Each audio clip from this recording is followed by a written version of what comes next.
Hi everybody, it's Lisa from Lisa's Paper Passion in the workshop here. It's not really a workshop, it's just my the other crafty area. I was requested to do a video on how I put together this hoop using my hoop die. I'll try to remember where I got the hoop die. I think it was on AliExpress, but it came in this size and then two other sizes, which I don't know if I have in front of me right now. Look, this is the other size that I have.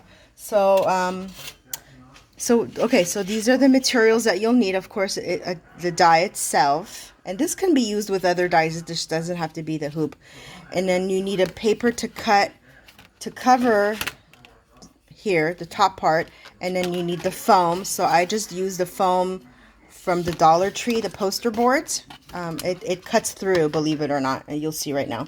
And then you'll need a circle die, or if you want to just cut out a circle, and this is what's going to go underneath the hoop. So I'm going to do all the steps to show you. So so the first thing, I mean, it doesn't matter which you cut first, so let's just run the foam through. So I'm going to do my sandwich and my Sizzix Big Shot. Go ahead and I'm sorry. Okay, so the way I've been taught to do it is the cutting side up. Then you put the foam on top, and I'm not worried about the foam moving too much. And then I put the top on. Okay, so I'm gonna put my sandwich through, which I'm sure everyone has done this. And it takes a little bit of nudging because of the foam. And then what you can do is, if you want to go back, that way you know for sure it's cut out, especially because if you're using a thicker material. Okay, so that's going to be our first layer. Oops. And then I just saved a circle, and if it doesn't cut all the way, just be careful, don't tear it. So this is what you're going to end up with. You're going to pop this little piece out. I kind of had to cut mine out because it did the same thing for mine. So for the sake of time, let's just say we clean this part out, and then we have left with the foam hoop. And then again, save this circle because you never know when you're going to need a circle. So that's step one. Step two is you're going to do the same thing again, but this time with designer paper. And then you can decide at this point what you want to be your top or bottom. It really doesn't matter. I want a darker top, so I'm going to put the paper down. We're going to run it through again. And this time we're going to cut the paper out.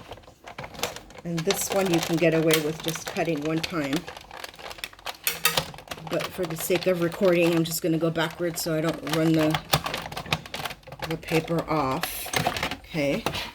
So then you're going to be left with this paper part. Okay, so you put that aside, save the circle because you never know when you're going to need a circle. And then the last step, we're going to put this aside, and we're going to go with our circle. And I want this design, so cut side up. This is the side that I want to cut out. So this is our last cut, and then we're going to assemble. It's really fun.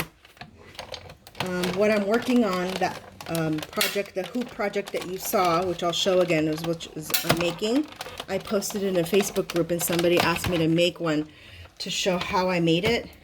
It's going to go on top of my, I kind of messed up on this side, but it's okay because I think we'll be okay. It's going to go on top of a mini album. Okay, so that's what our goal is to make. So again, we're going to take this. We're going to take this, and this goes on top. Actually, I want it this way.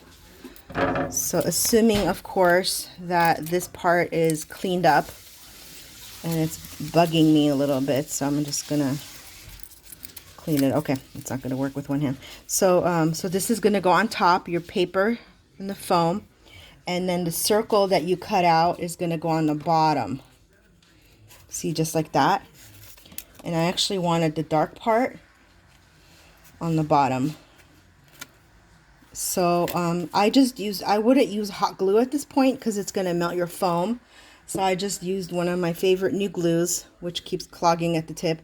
Art glitter, and it has nothing to do with glitter. I don't know why it's called art glitter, but it comes with a fine tip. And so what I did is I just rubbed it on my finger and just rubbed it all over the surrounding area. Glued this on top, let it dry, and then glued the circle on the bottom. So this is what you're gonna have. And that is it. And then you can decorate it to however you like it. I bought these little foam dots. I mean, not foam, pom-poms, thinking they were bigger. But I ended up using it anyway. The lady that I saw the tutorial she kind of did, she used the trim, but you could really use anything. And then I'm finishing up my bow. I'm not done with that. See, that's the little part that I had a hard time cleaning up here. But it's easy to do. Just take your scissors and go at it. And I really didn't want to cover this part. I was thinking of putting the bow up here, but that'll ruin the whole purpose of this looking like a hoop. So so anyway, and then I covered, so that's the back. That's the back of this paper. And what you can do is actually I put another circle in the back, and I used, I think, this like extra circle that I cut, and I put it on the back just to give it more reinforcement, because if you do plan on adding stuff like I did, I handmade some flowers and things. If you do plan on adding a lot, depending on what you're going to use this for, you need to reinforce the back, because the one piece of cardstock, or excuse me, of designer paper is kind of flimsy, but if you stack them up, of course, that'll make it more durable. So anyway, quick Lisa's session in the workshop. And if you have any questions, let me know. If you have anything, any requests, let me know as well. And thank you for the person asking for this video. I hope you have a good evening, and God bless. Thank you.